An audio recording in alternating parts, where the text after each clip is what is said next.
No one noticed Emily Carter when she first arrived at the base. Asterisk, that was the first mistake. Asterisk, she stepped off the transport truck with a single duffel bag slung over her shoulder, boots already dusted with red clay from the long drive in. Her posture was straight but unassuming, her gaze forward but calm. She didn't scan the area the way nervous recruits did, nor did she puff out her chest like the ones desperate to prove something. She simply walked, measured and silent, as if every step had already been planned long before she took it. Asterisk, the others sized her up within seconds. Too quiet, too small, too polite, easy. Asterisk, the training facility sat far from any city, surrounded by scrubland and barbed wire fencing. This place existed for one purpose only, to strip people down and rebuild them into something harder. That was the official explanation. Anyway, unofficially, it was also a place where unchecked authority could rot, where cruelty sometimes wore the mask of tradition.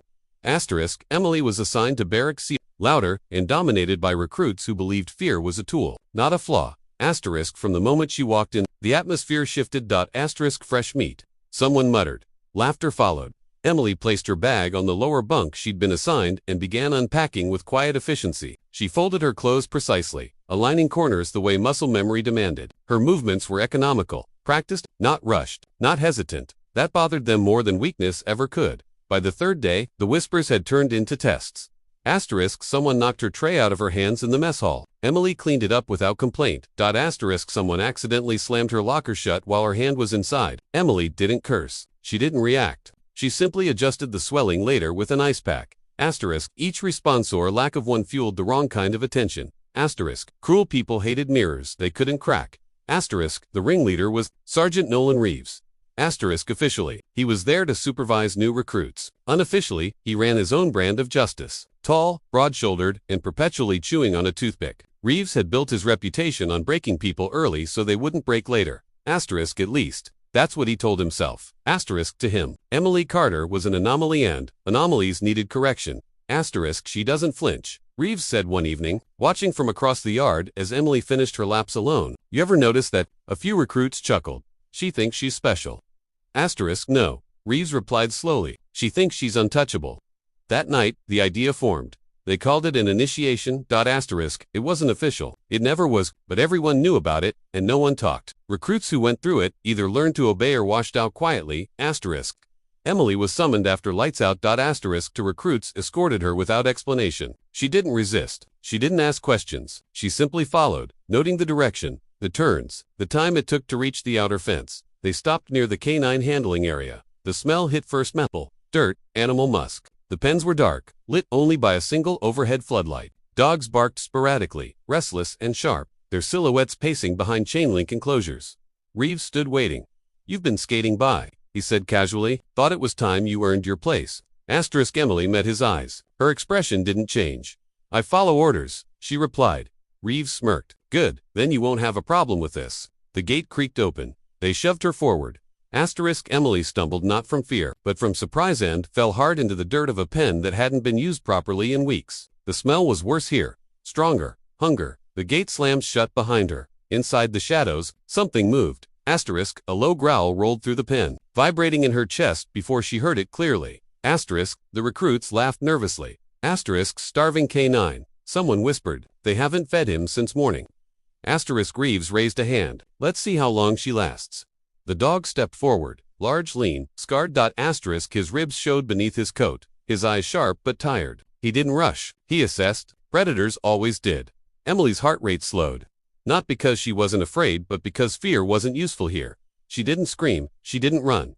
Asterisk, she lowered herself slowly, deliberately, palms open, body angled sideways, not submissive, not threatening. The dog froze. That alone unsettled everyone watching. Emily spoke softly. Not commands, not pleas. His name, Coda, she whispered. The dog's ears twitched. Reeves frowned. What the hell? Asterisk, Coda, she said again. Firmer now. It's okay, boy. The animal took a cautious step closer. Recognition sparked in his eyes. Asterisk, because Emily Carter wasn't just a recruit. She was his handler.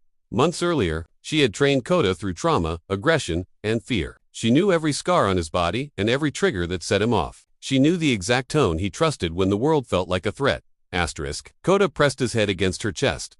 The pen went silent. Emily wrapped her arms around him, not tightly, just enough to ground him. Asterisk, outside the fence. The laughter died. Reeves' face drained of color.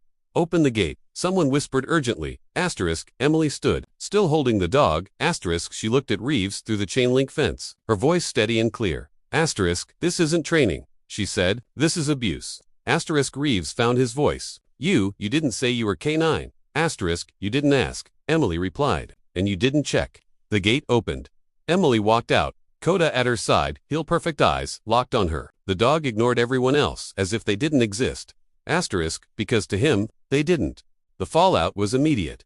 An investigation was launched within hours. Surveillance footage, reports, witnesses, who suddenly remembered details they'd been too afraid to speak aloud. Before, Reeves was suspended pending court-martial. Several recruits were reassigned or dismissed entirely. Emily gave her statement once, calmly, factually, without embellishment or revenge. She didn't need it. The truth was loud enough. Weeks later, during formal training exercises, Emily stood in full gear beside Coda as instructors briefed the unit. No one whispered now, no one laughed. They watched her with a different kind of respect, the kind earned, not demanded. One recruit finally asked her, quietly, why didn't you fight back sooner? Emily adjusted Coda's harness. Because strength isn't about proving you can hurt someone, she said. It's about knowing when you don't need to. Coda sat at her side, calm and unshakable. Cruelty had tried to break her. Quiet strength had answered instead. And it had changed everything. If you want to see even better stories like this, make sure to subscribe to the channel, hit the like button, leave a comment, and press the bell icon for more updates.